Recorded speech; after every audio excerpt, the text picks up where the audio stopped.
ఎంత ఎదిగినా ఒదిగి ఉండే నాయకుడు జీఎంసీ బాలయోగి అని, నేటి తరం నాయకులకు ఆయన ఒక రోల్ మోడల్ అని టీడీపీ రాష్ట్ర ప్రధాన కార్యదర్శి గన్నీ కృష్ణ అన్నారు. కంబాల చెరువు పార్కులో బాలయోగి 24వ వర్ధంతి సందర్భంగా కాంస్య విగ్రహానికి గన్నీ కృష్ణతో పాటు టీడీపీ నాయకులు పూలమాలలు వేసి నివాళులర్పించారు. గన్నీ మాట్లాడుతూ రాజకీయాల్లో నీతి నిజాయితీలకు బాలయోగి నిలువుటద్దమని అన్నారు. లోక్సభ స్పీకర్గా ఉన్నప్పటికీ కింది స్థాయి కార్యకర్త కనబడగానే ఎంతో ఆప్యాయంగా పలకరించి బాగోగులు తెలుసుకున్న గొప్ప నాయకుడని కొనియాడారు.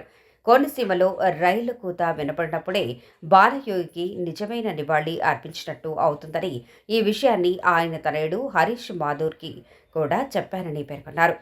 కాశీ నవీన్ కుమార్, రెడ్డి మణి, వర్రి శ్రీనివాసరావు, ఉప్పులూరి జానకిరామయ్య, జవ్వాది మురళీకృష్ణ, బొమ్మనమైన శ్రీనివాస్, తంగెళ్ల బాబీ, ఇన్నమూరి రాంబాబు, పాలవలస వీరభద్రం, నిమ్మలపూడి గోవింద్, తలారి భగవాన్, పెనుకొండ రామకృష్ణ, గొర్రెల రమణ, సంసాని ప్రసాద్, బెజవాడ వెంకటస్వామి, మల్లా వెంకటరాజు, కరగాని వేణు, రఫీక్ రాజా, జక్కంపొడి అర్జున్, విశ్వనాథరాజు, శీలం గోవింద్, సయ్యద్ ఫయాజ్, రాజమంద్రపు శ్రీనివాస్, కేవి శ్రీనివాస్, వానపల్లి శ్రీనివాస్, సింహాద్రి, కోటిలింగేశ్వరరావు, బాబీ, నూకల శ్రీనివాస్, ఆనంద్, సింహాద్రి, లోకేష్, జాలెం నాని, కంచిపాటి గోవింద్, రొక్కం సత్యనారాయణ, ఆనం చంటి, కవులూరి వెంకట్రావు, గోర్సా అప్పల్కొండ, బీజేపీ ఆచారి, అజ్జారపు రమేష్, చించినాడ తాతాజీ, పైల రాంబాబు తదితరులు పాల్గొన్నారు. కళ్ళు పండించాలంటే హరీష్ అని చెప్పిన హరీష్కి, బాలయ్య గారి కళ్ళు పండించాలంటే ఇక్కడ రైలు కూ తెరిపించాలి, కోనసీమలో రైలు కూ తెరిపించాలి. ఆయన కళ్ళగండక విషయం అది. ఆయన స్పీకర్ స్థానాన్ని, అత్యున్నత స్థానంలో స్పీకర్ స్థాయిని, ఎందుకంటే చంద్రబాబు నాయుడు గారు మంత్రి పదవిని ఆఫర్ చేశారు. వాజ్పేయి గారు మంత్రి పదవిలోకి వద్దు, స్పీకర్ కావాలన్నాడు. ఆయన స్పీకర్ పదవిని ఆయన ఏం దుర్వినియోగం చేసుకోలేదు. ఆయన కూర్చుని ప్రతి ఒక్క ఎంపీ మినిస్టర్ని కూడా అక్కడ ఆయన దగ్గర పిలిపించుకోవడం, వాళ్ళకి పలానా పని అని చెప్పడం.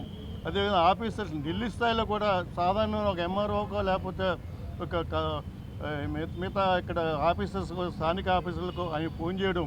ఆయన ఫోన్ చాలా ముందు కుశల ప్రశ్నలు అడిగేవాడు.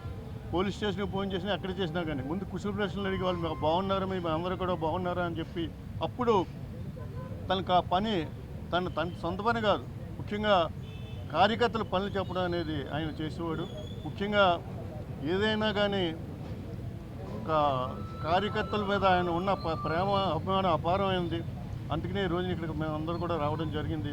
24 ఏళ్ళైనా కానీ మనిషి మరణించినా జీవించి ఉంటానికంటే నిజమైన నిదర్శనం బాలయోగి గారు.